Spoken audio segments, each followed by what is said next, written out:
Hello, hello, it's Jang here with a look at a LEGO Ninjago set called Boulder Blaster. Comes with 236 pieces. Different looking, isn't it?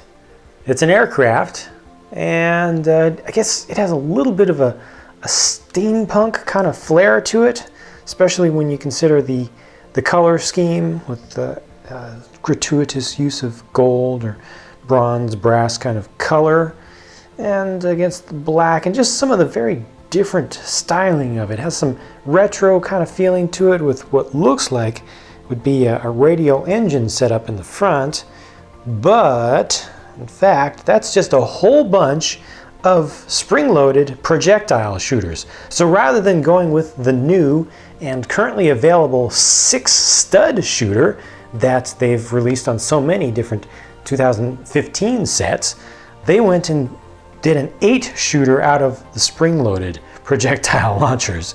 That's a little bit different. This thing can actually rotate. We'll have to take a better look at how the whole mechanism works to shoot that off. It's really, really cool. I'd say that's the key thing of this, but let's just get through the rest of the design. You've got some exposed gears on the side, also adding to the steampunk kind of flair to it. I'm not sure about the choice of the sand green. That was a little bit awkward to me, just feels a little bit off, but it's always good to get more parts in sand green though. It's such a rare color still to this day. Don't like those gaps under there, but you don't really see them because of the choice of the black all through here. You don't see them too much, so it doesn't bug me until I think about it and really look at it from the side. The canopy opens up.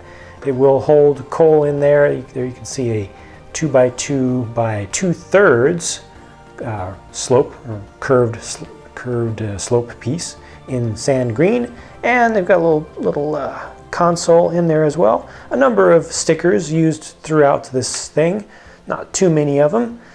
Nice details back here on the back. I actually like how the wings are arranged, and it's got the kind of center canards, and that's a nice little old classic piece from the 80s.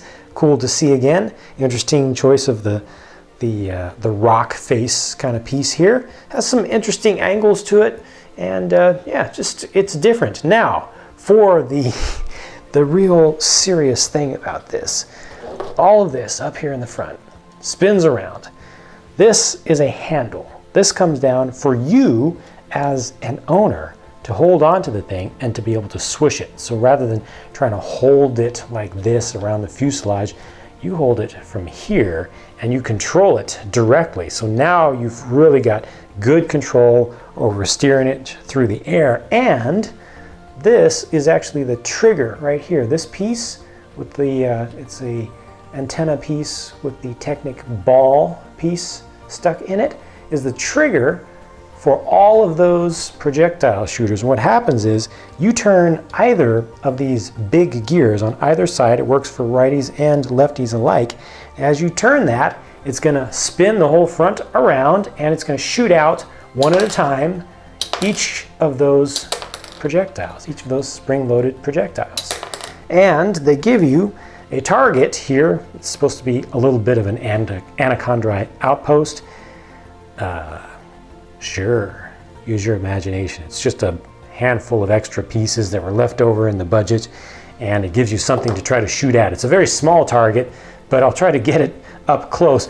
It's always shooting, the plane is always shooting from right near the center, so you can kind of line up your shots, you know? It's kind of like that, and the idea is you're trying, it's not getting quite enough power. Reload. All right, here we go. Full volley, rapid fire.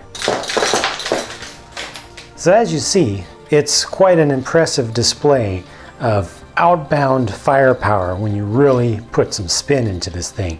It feels nice and solid. You get a good grip on it. You're able to do, you're able to swoosh the thing around and shoot.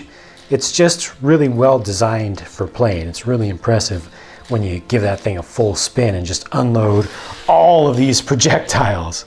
The figures in the set are Cole, and he doesn't have any weapons in his hands because they're still attached to his craft. You can pull these two blades off and use them for him. Then in the middle there is Zugu with the anaconda blade, And he's got that armor piece that I like very much. And over on the right is Slevin as a Anacondri dagger blade. And let's see, we're definitely going to want to look at those faces with the masks removed completely. I really like that armor piece on Zugu. It just looks so cool with the bone, you know, the skeleton going down the back. Just I want to see that technique used for more different themes. And there's everybody fully revealed, so you can see the torsos completely and the face paint. Also check out Zugu's print on the back of that torso, and that's it for these. You know, I have to admire how brave the design of the aircraft is here. If I was given this and told to make it more my own, more my style, I would not redesign the whole thing. I would change some small details. It's really just small things that I personally don't like. Overall, the whole thing I think is really cool, and especially the function of it and the play value is done really, really, really, really well.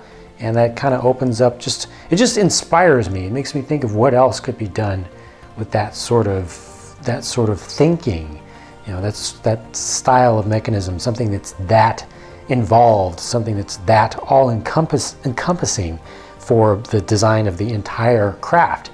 And I think that it works pretty well, you know, as long as you are willing to pick up those projectiles and reset them every time, because you can shoot them all off very quickly and then you got to go collect them. Fortunately, these are much easier to find than individual studs, and they don't get all filled up with carpet fuzz and stuff as easily as little studs do. So overall, I think the play value and replay value of this is very good. Again, I appreciate how different the design is. I know that not everybody's going to like that just because it is something that you don't see every day. You know, your brain doesn't have a good reference for it, but all in all, I feel like this is a good set. Let me know if you agree or disagree with a comment down below, and I've got a lot more videos to bring you, so I'll be talking to you again soon. Thanks for watching.